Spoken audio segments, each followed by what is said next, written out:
The broadcast is now starting. All attendees are in listen-only mode. Well, hi there, and welcome from Studio 27 in Sacramento, California, and to our audience and panelists across the U.S., Canada, and the rest of the world to today's webinar, Retain, Grow, and Attract Business with Location Intelligence, sponsored by Esri and hosted by Directions Media, the voice of all things location. Hi, I'm Mike Agron, the executive webinar producer with Directions Media, and I'll be your moderator and one of your hosts for today's session. And I'm really excited about today's webinar, and I'll tell you why in just a sec.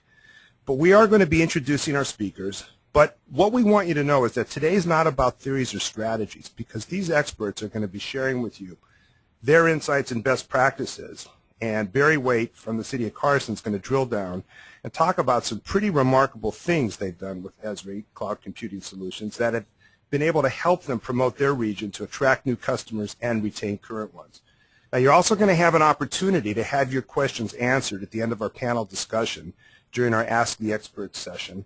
So we'll announce that. That will be happening towards the end of the webinar. But for now, let's get started. We've got quite a bit to cover, and this is an interesting map. We like to show a map of where folks are from.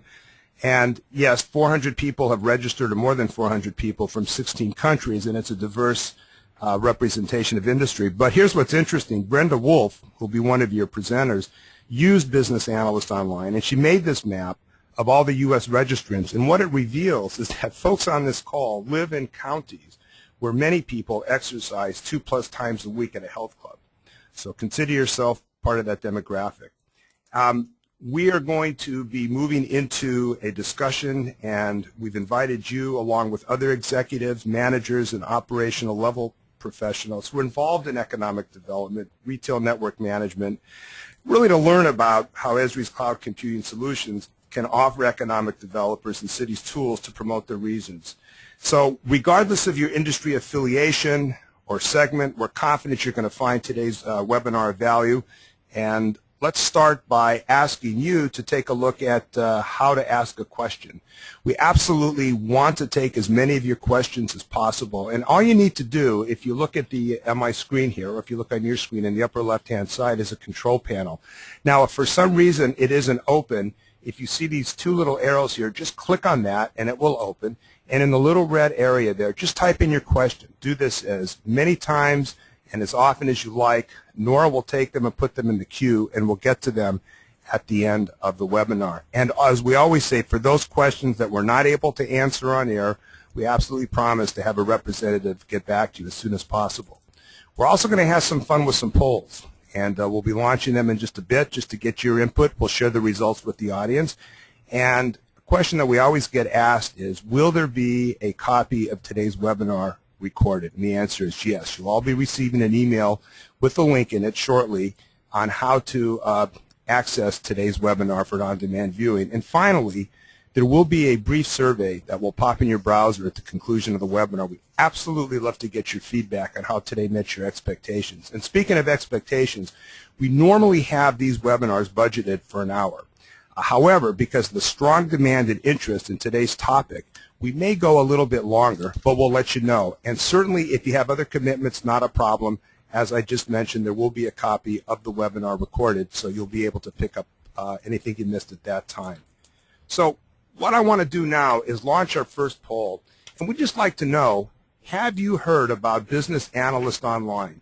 All you need to do is choose one of these. Yes, no, you're not sure. And we'll keep the poll open, and then I'm going to go ahead and share the results.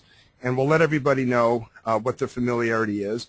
And then I'm going to bring on my colleague, Nora Parker, who's going to officially welcome you. So I'm going to keep this poll open for just another moment. And I see the results coming in. And let's go ahead and close it. Thank you all for voting. And if you'll take a look at your screen, 61% of you are familiar with Business Analyst Online, 34% haven't, 5% are not sure. Well, hopefully by the end of today's webinar, we'll have 100% who are familiar with today's topic. So many of you know Nora Parker as being a veteran and a passionate advocate of GIS. She's a terrific managing editor at Directions Media. She's also my colleague, and we work very, very closely behind the scenes. So, Nora, I want to bring you on now to officially welcome the audience. Tell them what you hope they'll get out of today, and we'll get on with the webinar. Thanks, Mike. So on behalf of my colleagues, I'd like to extend my thanks to all of you for taking the time to attend today's webinar. I'd also like to thank our sponsor, Esri, for their support, and Barry Waite for taking time out of his rather hectic day job to participate in the webinar. So let me step back and take a moment to provide some context. I've been involved in GIS technology in some way, shape, or form since 1987, or even a little earlier if you count college and grad school. It occurs to me that our beloved technology gets a boost when good things happen and when bad things happen. Let me explain what I mean. Maybe you've noticed that GIS gets attention when people use it to respond to natural and man-made disasters. An example I'll never forget was Hurricane Andrew in 1992, which really brought the use of GIS as an insurance risk assessment and response tool to the forefront. That was the cover story of the first issue of my magazine back from the 90s, Business Geographics. That's an example of the bad, and those happen over and over again. The earthquakes in Haiti and Chile are good recent examples. It's like clockwork at Directions. Something bad happens and the press releases start rolling in about how various groups help leverage GIS technology. I don't mean to sound cynical. Geospatial technology plays a meaningful role and happens to get attention when bad stuff happens. And then on the other end of the spectrum, in times of economic growth, GIS is used to plan network expansion, to boost economic development, to figure out where to put that umpteenth Starbucks and bazillionth McDonald's. You get the idea. Well, I probably don't need to tell you that things are bad right now. The U.S. recession is officially over, but the recovery will be long and hard. And if you've been following what I've been saying, I probably also don't need to tell you that geospatial technology is once again playing a critical role in mitigating that bad stuff as it relates to economic development.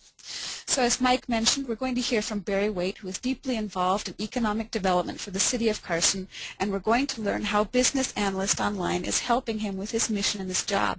Here are some of the themes you're going to hear from him and from Brenda.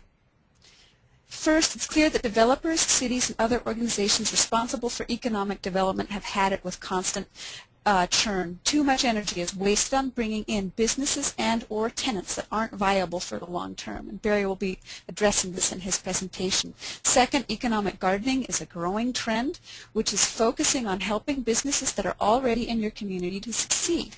And third, companies are making cautious moves. They want those moves to be very well supported by analysis and data, and that's something you'll be hearing more about from Brenda. So Mike, I'll pass it back to you at this point, and thanks again everyone for being here. Thank you, Nora. We'll talk to you soon. And just to review the agenda, we are going to be hearing in just a moment from Brenda Wolf, who will talk about trends and opportunities, and then we're going to get into the featured presentation from Barry Waite. So before we do that, now we'd like to ask, what are you using for market analysis? So the second poll, and this is the only other poll that we'll be having, is just to get your input, and this will very much help level set our understanding of what tools you're using for market analysis. And if you just take a moment to let us know, we'll share the results. It'll be pretty interesting. And then I'm going to ask Brenda to unmute herself and step up to the virtual podium, and we'll bring her on in just a second. So I see that half the audience has voted. Now it's continuing to pick up, and I'll wait till we have a majority, and then I'll go ahead and close the polls, and we'll move into sharing the results. Okay, so it looks like we have just about everybody who has voted is going to vote, and I'll close the poll on that. And so it looks like Esri Business Analyst is pretty well known by at least a third of the audience, and there's some of the other applications and tools that folks are using, so thank you very much for that. And now I'm very pleased to bring Brenda Wolf forward. I've had the pleasure of working with Brenda on putting this webinar together, and she's going to share with you what are some of the trends that she's seen as a product manager in this space. But let me just give you a little background on Brenda. She's the product manager for Business Analyst Online. She joined Esri in 2007, and she began work on Business Analyst Online in 2008. She's responsible for gathering market requirements and working with the development team to prioritize those requirements in the software. She's also worked prior to Esri as a product manager at SAS for 8 years, and she was responsible for forecasting, econometrics, and demand planning products. She has a bachelor's degree in statistics and economics and a master's degree in applied economics, so she knows from where she speaks. Brenda, we're absolutely delighted to have you here today. How are things in Southern California? A little cloudy today. Well, but good. All right. I'll let you bring some sunshine into the webinar and take it over. All right. Well, thanks, Mike, and welcome everybody. I just wanted to point out some trends we've been seeing over the past couple years. Probably pretty obvious to everyone that there have been a lot of problems as far as layoffs across industries, including real estate, retail. Everybody's been pretty hard hit across the board. So what has happened is that a lot of people are having to step up. So, for example, in real estate industries, you used to have some power analysts that have been laid off, and now others are needing to fill in. And those people may not be very analytical or GIS savvy, so they need really easy-to-use analysis tools with a very low learning curve. And anything that can live up in the cloud that they don't have to maintain is pretty essential for the staff. And then another trend that should be pretty obvious, unless you've been absent for some reason, is that there are numerous retail vacancies, with the likes of Circuit City going bankrupt and Mervyn's and you name it. There are a lot of chains that have entered bankruptcy.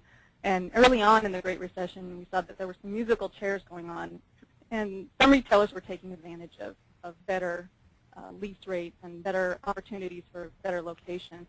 But that's probably settled down, and there are still some holes to fill as far as Main Street and vacancies in cities and towns. And as far as we can see, there isn't a lot of new development that's going to be going on in the near future. So what's happened is that local cities and towns are still left with these vacancies. And as far as a big trend we've seen is that there's a big uptake and interest by local government in trying to use analytical software and trying to fill these vacancies and looking for what's sustainable. So they're doing this on a couple of fronts. They're looking at economic development, which is recruiting new businesses in, and then they're also looking at a new term, a new buzzword, which is economic gardening, and that is really about growing what's already there, growing those entrepreneurs and small businesses already in the community. And the idea behind economic gardening is that small businesses might have a better chance of success if they had some more data or solid information. And so local government can be sort of an information hub and use easy-to-use online tools like Business Analyst Online to help in the economic gardening effort. So with all the doom and gloom, there are indeed some opportunity. Unfortunately, this downturn has put a lot of pain on us, but it's also made people start to think very creatively because they've had to. One of the things that's interesting is that the Mall of America has actually seen an increase in traffic because they've been very creative. And what malls are doing is creative things like bringing in celebrities to drive traffic to the mall, or understanding the market around them and doing things like offering cooking classes. So one of the things you can do as an opportunity, for example, is use some online analytical software to map customer or market segments around your location to see what's of interest of them. And this is easy to do in Business Analyst Online. For example, I can map a market segment that I know likes cooking and then offer cooking classes around my mall. So there's a real opportunity to understand the market more deeply. The other opportunity is people are now needing more information to make a solid decision. It's just not as easy as it used to be to get funding and such. So now cities and towns can take this opportunity to learn how to best position their city. They can do a lot of digging into the thousands of metrics that are available, especially in a tool like BAO, to help them make a more nuanced picture of their city and illustrate how it's different from neighboring communities. So again, a picture paints 1,000 words, worth 1,000 words. And another tool that's useful is something called a smart map search, where you can enter criteria that are important to, say, a retail client, and then find those areas on the map that meet those criteria and point out why you might have superior locations versus other communities in meeting the specific needs of a retail chain. So that's one opportunity. The other is to really think strategically and plan proactively. And a really good example of this is the city of Thomasville, Georgia. They're getting very creative and being very proactive. And what they're doing is quite interesting. They have identified all the parks in their city and realized that they could make a nice connected, what they call an economic greenway, of parks surrounded by retailers. So they've used their existing GIS resources, desktop GIS resources, and had an analyst put buffers around these parks, find all the vacant parcels, and then they can run reports. So they have imported all these buffers and shapes into Business Analyst Online, and the planner, who is not an expert, can now run these reports, share the information, and really go after retail businesses with the information they need. So this is a great way to leverage an existing desktop GIS installation by extending it to an easy-to-use cloud-based tool where others can run reports. And getting the information out is often half the battle, and as local governments try to recruit new business and grow their entrepreneurs, what some of them are doing are creating self-serve delivery websites where anyone who's interested in a particular parcel or property can go online and get reports about that. And these websites are used or built with another tool we have, which is the Business Analyst Online API. And that allows website developers to implement the kind of reporting and mapping available on a Business Analyst Online application in their own website and serve that out to the community. Thanks. So those are just some of the opportunities available. Thanks, Brenda. I was going to say that was a great overview. You gave a lot of great ideas and use cases, and I know you're going to be back after Barry's portion to talk about where folks can actually get some additional resources and try this. Is that correct? That's correct. Good. Okay.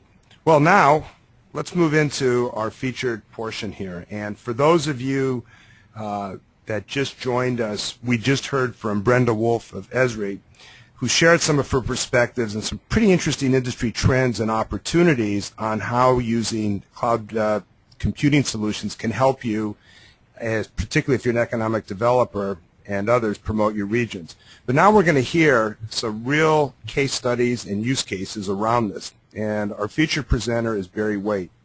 And he'll describe this, and he's going to give you some pretty interesting detail, and he's got a lot of terrific information behind it. So let me tell you a little bit about Barry, and I think before I do that, his title, Data Mining in the Economic Garden, really says it all. He is the Business and Employment Development Manager for the City of Carson, and he's worked for the city for over 23 years, and he's had stints as the city's GIS manager. He's been in the city manager's office as a city planner. In fact, he's actually worked for every department in the city except recreation, though he did teach ceramics for the LA County Probation Department many years ago. So he's pretty familiar with government. He teaches GIS for the USC School of Policy, Planning, and Development graduate program, and he has a master's degree in public administration from SC and a GIS certificate from Cal State Long Beach. And he's a former council member for the city of Lomita and serves on numerous boards and commissions to ensure, as he says, that he has no free time. Barry, we're delighted to have you, and looking forward to your presentation. I'll now turn it over to you. Thank you, Mike, and thank you to Nora, too, for organizing this. It's been actually a lot of fun putting this together, and I hope that we have some useful stuff for you. Now, to make everybody comfortable, so since this is a webinar, I will be checking my email, eating my lunch, and doing a Sudoku, because I think that's what sometimes we do during a webinar, but actually I'll try to make it a little more interesting than that, so maybe you won't even get a chance to finish the second box on your Sudoku. So, this is the City of Carson. Let me tell you a little about us. Naturally, I have to tell you with a map. I'm a GIS guy. So we're in LA County. We have a population of about 100,000 in 19 square miles, very diverse ethnically and also very diverse economically. We have Cal State University here in our city. We have major refineries. We have electronics manufacturers. We have large office sector. And again, we have 100,000 residents. So let's just jump in here to look at what we're going to talk about today. So I'm going to first talk about what we do in economic development, a little refresher there. And then I'm going to do for case studies about a regional mall, which would be a drive time analysis, a motorcycle shop, which is a radius study, the grocery store, which is a comparison. Maybe it was a conspiracy too. We'll figure that out. And then finally, I'll do understanding ourselves using a little market research. And then we'll wrap it up by talking a little more about those things. So, economic development. Now, we talk a lot about attraction. People think that that's what economic development is. And yeah, it's part of that, but it's only a little about that. And business retention is vital, and we can't forget about expansion. We know that the other two are usually more important than the business attraction, but just as a disclaimer, I'll be talking mainly about attraction in this, but we're going to get into the other things some too. Okay, so let me tell you about our first project. And this is called the Boulevards at South Bay. And we're going to look at the trade area for this project and figure out who's in it and who is not. And I think you'll find this to be interesting. Okay, so looking at the mall and what they want to do, this is the site we're talking about. It's a 180-acre former landfill right by the San Diego Freeway, which is one of the busiest freeways in the region. And so we have been trying for years to develop this property, and we're now in remediation, and we are in contract to develop this regional mall. So they said, well, tell us about the people in this area. We know you guys have this GIS stuff, so tell us about the people in the area. And I said, okay, well, tell me what your selection criteria is. So first, we select the point here, and I just use the push pin tool to do that. And then we're going to put rings on it. So I put the radius in that the developer suggests, and they usually, they being developers and retailers, have some numbers in mind, and it's better to let them pick, and then you can play with it some to give some idea or match what makes sense on the map. So there you have the radius that it creates, and I think it's really grand that it includes Catalina Island, and that would be included in our trade area. I think that would be a nice drive, wouldn't it? So does that really make sense as a way to choose the trade area for a store? Yeah, it's an easy way to do it, and it's the way they did it for years, but do we pick a store that we're going to shop at by how many miles away it is, or are we more concerned with how long it takes to get there? So I change over to a drive time analysis, and so we're going to try to figure out that instead. And so I asked them what numbers they think make sense to do this, and they immediately knew how far time-wise someone would drive for the type of stores that they're looking at. So I put in a 10-minute, a 20-minute, and a 45-minute. And we let it run for a bit. But, I mean, this is a huge area. This is the metro Los Angeles area and Orange County area. But still, it took about 25 seconds to run this on Saturday when I made this screenshot. And there we get our drive time analysis, which is quite a bit different from that simple radius. So if we look back and we can see how much area to the south we pick up with the drive time. So let's look back at the circle a second. And so for this kind of analysis, drive time makes more sense. All right, back again to our drive time, and look at that area down there in Orange County that we're going to be picking up, which is a lot of money. And that's going to be important to these retailers.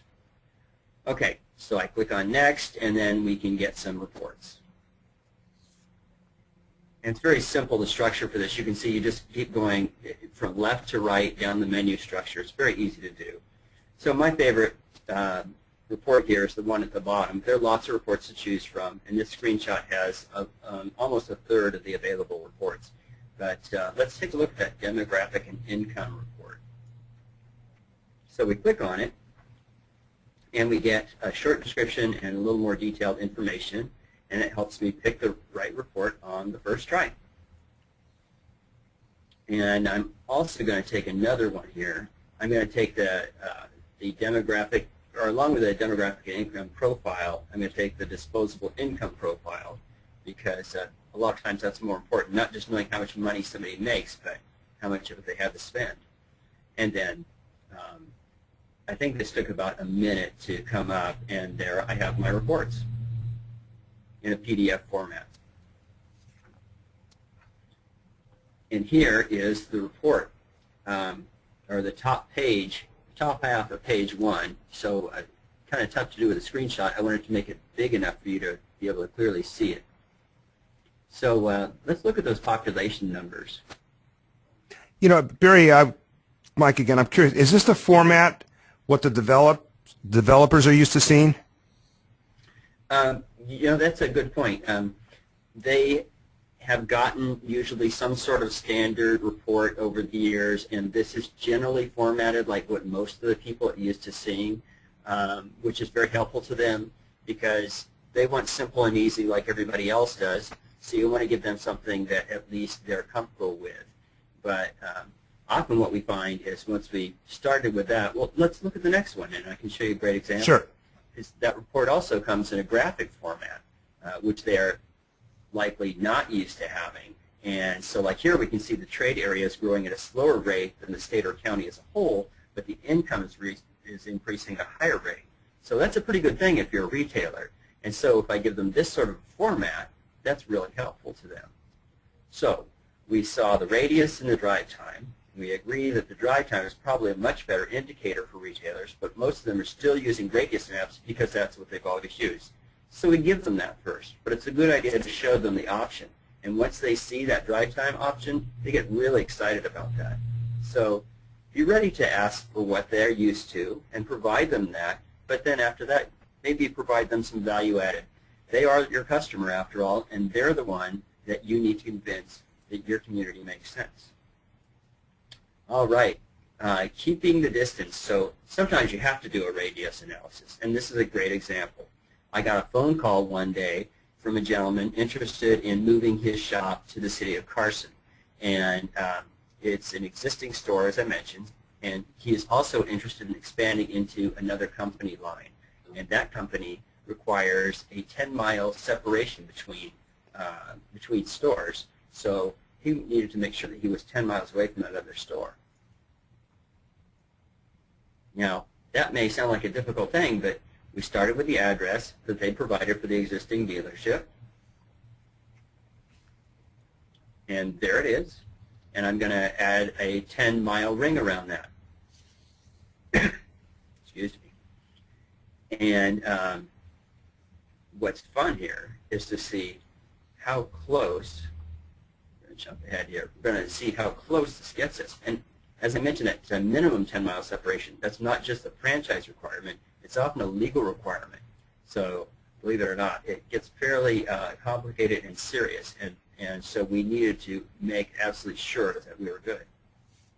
So let's look at that. There's our 10-mile radius. And boy, Carson is right down there close to the edge. So if we just eyeballed it or tried to measure it on a map, it would be pretty close, and I don't think we'd be confident in that result. Now if we zoom in, how's that for close? And we've zoomed way in here, and the radius is on one side of the mall while the prospective site is just on the other side of the mall. It's really close. So in this case, a miss is good as a mile, though. He can locate at this site, and having said that, he still hasn't moved in, but we've established a relationship and credibility. They'll be there when he's ready to go. So, Barry, is that a typical reaction to getting this kind of service? Oh, yeah. That's one of the really nice things is that businesses are impressed the city will do this for them, and doubly so that we can do it like while we're on the phone. Or, well, let me show you the next example, and this is an example of where we did this in person. So each September we go to the shopping center conference, ICSC for those of you who are familiar, in San Diego. And here's a case study from our experience just last month. And I'll show you our booth here. We were smack dab between McDonald's and Starbucks. And there's Sharon from planning, our mayor, who is Mayor Jim Deere, who's doing his State of the City address right now 2 buildings over, and Latoya Butler from our business development staff. And yeah, I know that's a bogus GIS map in the background, not good cartography, but it was perfect for what we needed to do to explain people where Carson is. And here is the mayor explaining to people using the map, and our council is very used to having maps to use all the time. And what's with the soccer balls, Barry? Oh, good point. The Home Depot Center is in Carson, and we have 2 Major League Soccer teams, Chivas USA and the LA Galaxy. Okay. So, and this is our little setup that we have in the corner that I hauled down. It's our secret weapon. So we have information that we can provide on demand, not just on sites that we prepared in advance, but any site in the city we can provide this. So kind of the interesting thing we learned this year, our printer broke in shipping, but we found we didn't need it after all, and I'm going to show you why. So this is the actual case study I'm showing you now. I took this picture toward the end of what I worked with this gentleman. And for the internet connection, all we used was my cell phone, and the performance on that was fine.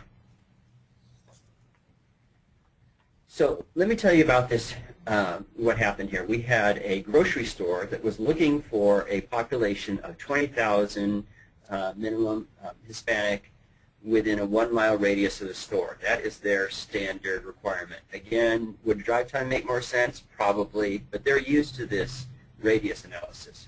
They were just down the aisle from us, and there was a broker who was literally playing go-between for us. They figured we'd get back to them later with some sort of answer, but we served it up, like I say, hot off the grill. And so let me show you the site they were considering right there. I selected that one, and I added a radius to it. And we're going to go through these pretty quick because it's something that doesn't require a lot of explanation. I think we just look at the pictures. So that criteria is the 1 mile. That's their requirement. And then I go to Get Reports, select the demographic and income report, and I want to know our Hispanic population for the area, so that was kind of obvious that that's where that one would be. And there we go. And so if you look at that report, what I circled there, we only had about half the population they were looking for. Well, then the broker and I wondered if their criteria was even correct. Sometimes companies will say that they need some particular numbers, but it's really just an estimate on their part. So we said, well, let's look at their existing site nearby. And so I selected that site to create the radius. And there we have it. You can see our site and the existing site here together. And so I said, well, okay, well, what is the population around their store? Selecting that same report.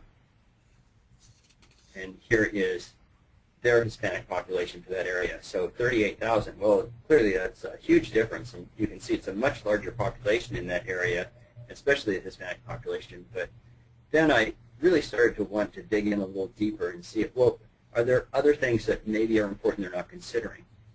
So I hadn't used this tool much, but it only took me a minute to figure it out. I used the pre-comparison reports and selected the households for both areas. Clicked on population. This is what I get.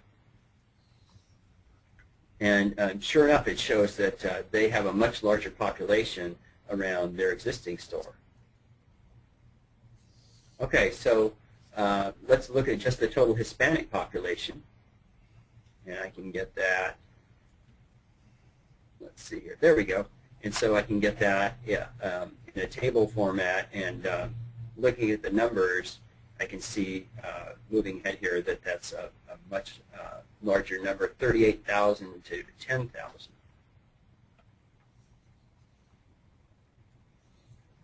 Okay. So that's it. And let's look at the graph on that one. Yeah, big difference. Okay, but that doesn't necessarily tell the whole story. What about income? I think there's a lot more money around our site. Sure enough, incomes are significantly higher around the Carson site. Well, what's going on here? Let's look at this. Look at the housing difference. About twice as many of the households in Carson are homeowners, which makes a big difference in how people spend their money. And I wanted to look at the competition and find out how many grocery stores there were in each area. It looks like the other area may well be saturated. So what those stores, ask what these stores are. I mean, I'm sitting on the same, okay, what are these stores? And it looks like it's a larger number. Can you explain that? Yeah, and I was actually spent a little time on that, thinking about it, knowing the area. I mean, with GIS, you always have to truth check it and think about, especially in economic development, what does this mean? You can't just take it on face value. And I realized that especially in other area, a lot of those are corner shops and such.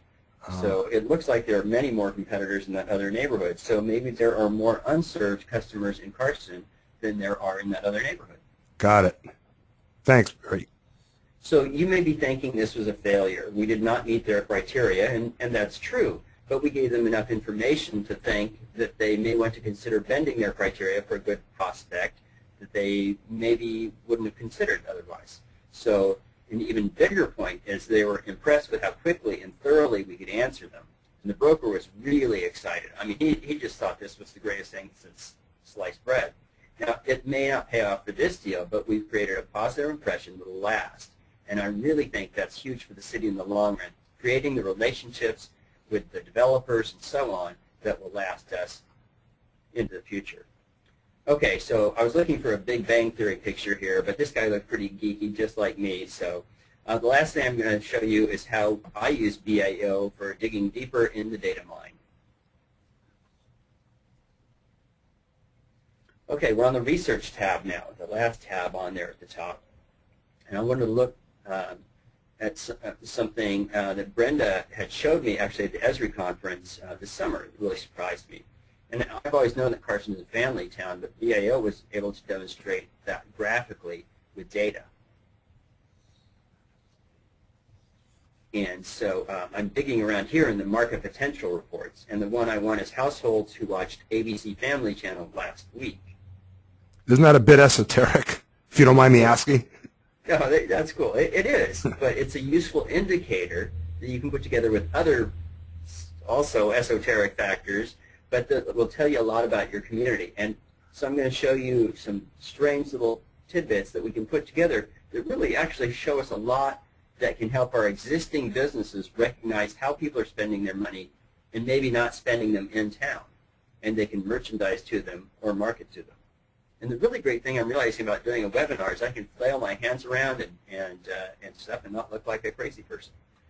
Anyway, hope you're all enjoying that. So you can see the percentage in Carson, and what we're doing, again, is ABC Family Channel is much higher than the surrounding areas. And the light areas at the bottom and the middle of the community are industrial areas with few or no people. So those will always show as 0 or very low.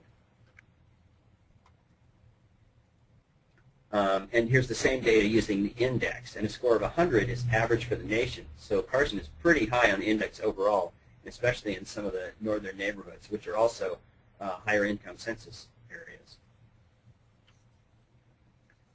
Another fun one, families spending over $500 in the last year on toys. And we don't even have a toy store in town other than Target, so that money is clearly leaving Carson.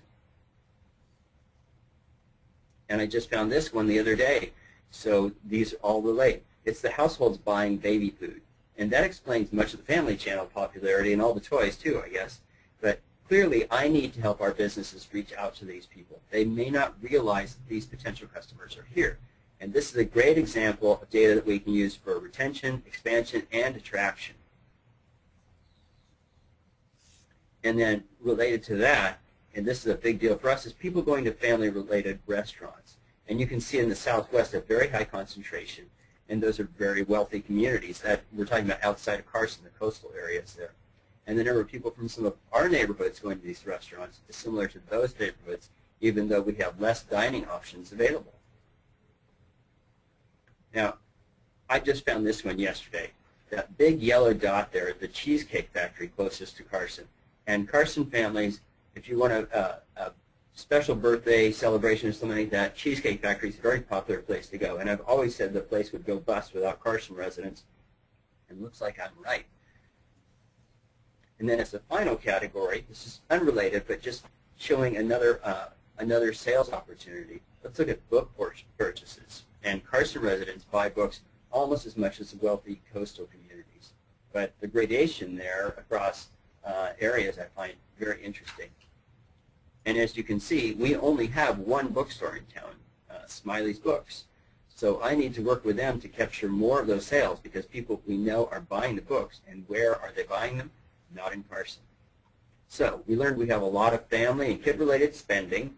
We know much of it's going outside the community. We know there are opportunities knocking at our door, and we just don't know what that sound was before, but now we know what that means. Okay, so let's recap. We talked mainly about business attraction here, but I think you can see how these are also useful tools for business retention, business expansion.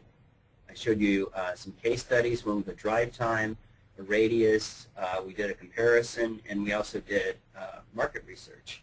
And so I would suggest that you give it a try. Heck, it's a free trial, so enjoy. I didn't show you everything, obviously, that the software can do. I just showed you some ideas. With GIS, that's how it always works. You see this thing out there, then you see how this applies to your community. Your community is not just like Carson, but that's why we have these great kind of tools like this and why it's so useful to us. So with that, I will stop. Thank you. Barry, thank you. That was absolutely fantastic. I am very appreciative, as I'm sure most of the audience are, for how quickly you were able to give those case studies. Quick question. A couple folks have sent us the questions wanting to know, where did you get the data of how many people watched the ABC Family channel last week? Be curious to know that. Well, I don't know where they get that one, and they would be, maybe Brenda knows this. This is really an Esri question or Esri, but depending. And so I'd like to know the answer to that one too, but I can tell you overall that data throughout here, data comes from polling information, or from survey information, I mean, and a lot of it comes from credit card sales, supermarket club cards, you know, whenever they scan your card. Information is gathered in so many different ways. But Brenda, where does that specific one come from? Yeah, the one you were looking at for the family channel came from data that we use as survey data from MediaMark Research, and we listed as market potential data as the category in the application. And that is survey data that we have weighted based on market segment information that we collect and project. So it's processed survey data that's extrapolated to all levels of geography and across the nation. Well, great. Brenda, you're up. I was going to call you back. I'd like you to talk about how folks can take a free test drive, give them some information on additional resources, and then we're going to jump into the Q&A. We've got a ton of questions, Barry. You did a great job, and so did you, Brenda, on getting the interest of the audience. So, Brenda, if you want to take this one, I'll let you go. Sure. Yeah, if you want to be just like Barry and try out some of those things he was showing you, or some of the things you saw on the opportunity slide, you can get a free 14-day trial of Business Analyst Online, and the URL is up there under the free test drive. So it's esri.com/BAO trial-14, and they'll take you to the sign-up page. It's 14 days, and you get 7 free reports, and you can try out all the premium features such as the Smart Map search and other things. So simply go to that link you're seeing to sign up. And if you would like to build your own version of Business Analyst Online, either on the web or the desktop or even in a mobile application, you can do that using our BAO API. And we also have a free trial of that. And if you simply go to www.esri.com/BAO API and click the free 30-day trial button, that will also take you to a sign-up page where you can click to get your free trial. And we're going to do that in the City of Carson, by the way. We're going to use that with our existing property locator system and add that on as we redo that application, which used to be an ArcIMS application. Cool. And what's really fun is our new free iPhone application, which was coincidentally also built with our BAO API and the ArcGIS APIs. And we had a new release of this last night. What this application lets you do is put a pin on the map and draw a ring or drive time around that location and then get immediate facts about what you're seeing on the map. And you can drill into those facts a little bit deeper and find out some of that tapestry market segmentation information. So you can find out what type of person lives there. And then you can also compare locations to one another. So you might have a friend's address stored in your address book, and you can pick your friends and compare them and see if you still want to be friends with them. So to get that iPhone application, you can simply go to esri.com/BAO for iOS and click to sign up. It's also in the iPhone App Store. If you just search for BAO, you should find that as well. Well, thank you. Well, since you're both here, let's start with taking some questions from the audience. And the first question here is from John. What is the difference between the data for urban LA versus rural Montana? And the second part is, does the BAO service offer the same level of service, detail, and information for rural areas as it does for urban areas? Brenda, I'm going to toss that to you. Yes, well, I'm glad because I'm actually from rural Montana, so I'll have to meet this person who's also from rural Montana. Yes, it does. The system offers data down to the block group level, which is the lowest level of geography, across the nation, so it treats Los Angeles just as it would rural Montana. And let me add to that, my sister-in-law is a grant writer in Billings, Montana, and I have used BAO to help her with her grant writing and pulling out demographics and such. So I know it's the same stuff there. And yes, she did get that grant because she was able to provide all the information that the granting agency wanted really fast. So that was pretty cool. Good. Here's one from Wayne.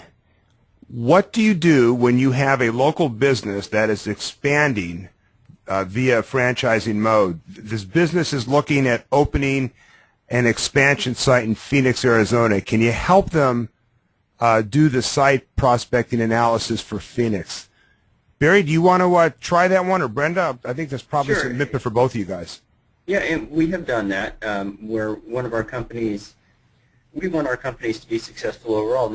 It's not like we want them to move away, of course, but if opening up another store someplace else is helpful, and I'm trying to think of an example I did this for. I can think of one, but it's one that we're currently in negotiation with. So, excuse me if I'm a little vague on the details. I don't want to say too much. In economic development, I guess we're all superstitious, but until they've actually moved in. But this company has existing 2 stores, and they were looking at doing another one in Carson, which is going to open soon, I think, and one in San Diego County. And so for San Diego County, they had seen the numbers for Carson, and they were wondering how the numbers looked for San Diego. So I just took their location and gave them the same report. Great. Brenda, here's one from Rishi. Where does the information for income, distance traveled, et cetera, come from? And the second part is, where is Business Analyst pulling it from? Well, the first one is, where do we get income information? And that comes from our demographic team. We have a really skilled demographics team that uses census data as a base and then projects it to the current year and does a 5-year forecast. So there's 2010 data currently, and then there are 2015 data, which a lot of people probably don't take advantage of enough. But our skilled demographic team is demographers, econometricians, statisticians that project this data and add value to the census data. And then as far as the drive times, we actually use GIS processing on data we get from the street vendors, such as a NAVTech or TeleAtlas, and we calculate the drive time based on the average speed it would take to drive a road segment. Okay. Yeah, that's actually calculated on the fly. It's not something that's prepared. Correct. Here's another question on data. You may have answered this, but Mike wants to know, who is the data source of the business data? Who is the... who? Right. Say that one more time. No, who? Never mind. You got it. Who is the source of the... Yeah. Who is the data source of the business data? Thank you. The business data comes from Info Group. We use their data in our reports. So I believe some of the comparison reporting that Barry was showing is from Info Group USA. That's plugged in. We also have another business search tool within the application, and that uses Bing, Microsoft Bing, and their service to pull in locations and plot those points on the map. So if you go, like if you go to Amazon or Bing, you can always search for businesses. You can do the same thing in Business Analyst Online and create your own layers of businesses and that kind of thing. So Bing and Info Group. Thanks, Brenda. I was going to mention we've gotten quite a few questions on cost. Do you want to take a stab at that and address the best you can on costs and pricing questions? Sure. I mean, one of the things that's nice about BAO is it's pretty cost-effective and pretty affordable, easy to justify, I guess is what I would say. You can start out with a basic subscription, which is $9.95 or about $1,000 a year for a basic subscription, and that will give you the basic demographic information and maps. Probably the best value is a premium subscription, which is $2,500, and that gets you a lot more data. It gets you traffic data, traffic count data, business data, the supply and demand data, and a lot more data to map. And it also gets you the Smart Map search feature, where you can throw in your criteria and find those hot spots on the map that match. And it also allows you to put your own logo on reports. So if you're handing these reports out, they can look just like they came from you. So the premium is $2,500. You can also do a day pass if you just want to try it out, and that's $150 for one day, and I believe it has a 25 report limit. And as well, if you're really hesitant to get a subscription or just can't afford it right now, you can go and buy reports on an ad hoc basis for $50 to $75 a piece. But usually it's more cost effective to have a subscription because once people start running reports, they really start pulling more and more. Brenda, one of our attendees north of us in Canada would like to know, is this available in Canada? Currently not. In the Business Analyst Online web application is not available in Canada right now. We are working on making the BAO API available with Canadian data, so we could always answer some questions for you offline on that availability. And we do have some Canadian customers that, however, use BAO for analysis of U.S. locations. Okay. That's one possibility. Great. And maybe, Brenda, perfect question for you as the product manager. Can you address a little bit more on how this is a cloud-based solution? Yeah, it's a cloud-based solution in that users don't have to worry at all about installing or maintaining anything. So it basically lives out in the magical cloud, just like Gmail or Facebook or any other application. You just log in and use it. So this is really handy for people who don't want to have to worry about updating any data. You just log in and magically overnight there's updated data. So we take care of everything. When you create a site, it's stored up there for you. If you import points, they're stored there for you. Again, for especially in this economy where people are stretched really thin and filling in for others, they just need an easy-to-use cloud-based system that's hosted by us. And we take care of all of that. Nothing to install. With that, is the business data exportable? We've had a few people want to have that answered. Yes, yes. There are a couple of ways you can export the data. So, for example, Barry was making those thematic maps. If you want the data out behind those thematic maps, you can export that to Excel. You can export information on Smart Map Search. And then as far as the basic reporting, in addition to the PDFs that Barry showed, you can also get those reports in an Excel format. So you can absolutely get the data out. That's key to a lot of our customers who then combine it with their other data or who have their own template in Excel or in Word that they want to populate the data with. So yes, it's absolutely extractable. A couple more questions on data. Brenda, what categories of data are in the research market? And the second part of that is the raw data extractable at the lower geographies, such as a block group? Yeah, so the data available come in several categories. One is, we have tons of demographic data that is projected to the current year and 5-year forecast, so pretty much anything you want to know. Then we have supply and demand data where we estimate the supply of various goods and services and the demand and tell you where the gaps are, and you can thematically map that to see where gaps are in the market. We have the market potential data, which is pretty much anything you'd ever want to know about consumer behavior, and Barry, for example, showed you a lot of those variables who reads books, who watches American Idol. We have consumer spending data, so how much was spent by household on just about anything you can imagine, and I think I'm missing some tapestry segmentation. So we allow you to look at up to 65 different market segments. These are different types of people with their preferences and tastes, and all of that is mappable and used in Smart Map Search and in the reports and throughout the application. The data is exportable at the block group level. However, that is the only level where we limit how much can be exported at one time. So we allow 100 records at a time at the block group level to be exported. And I'm not sure if we had this question answered, but can Barry, you would probably know this, can I post reports on my website? Well, sure. I mean, there are PDF files, so that's easy to do. Oh, and what we did, I forgot to mention this, since our printer broke, at the bottom of the screen that has where you're ordering up your reports, you can have them copied to another email address. So that way they can go right to them, and you can put your own logo on it easily enough too, and your own title on it, all that from the screen where you're just ordering up the report. So it's very easy to simply post those PDF files, and I have done that on occasion. Usually I don't like to do that, and I would suggest that people don't, and the reason why is because you want to play gatekeeper and have another chance to form that relationship with someone. So it's better if you talk to them first and then say, oh, let me send you that. I've got it right here. So it just helps to develop those relationships that over time are what make these deals work. Barry. Yeah, I just can I jump in on that one real quick. The license agreement allows you to post up to 100 reports at any one time.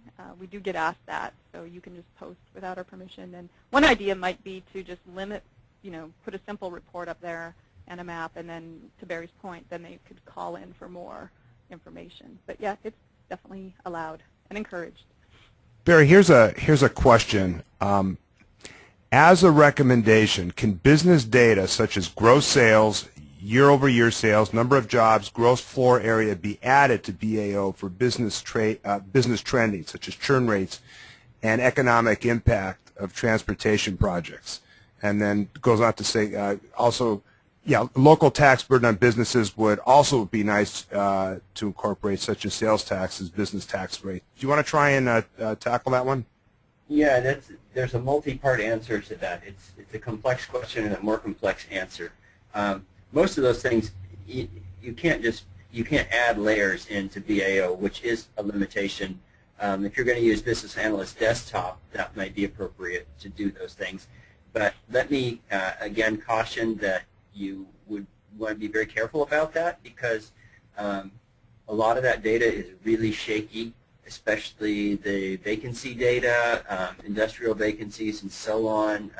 I have tried over the years to find good sources for it, and really there isn't a source. You have to use multiple sources to do a good job of it, and also keep track of local rents and so on. Even with our biggest landowner in town, which owns a huge number of industrial buildings, industrial and commercial buildings, they only have their own rent data, and that rent data is often unclear because there may be other buybacks or incentives or things, and so to clear it all out and have apples to apples is really pretty tough to do. So it's a worthwhile effort to study, but it's pretty hard to keep track of.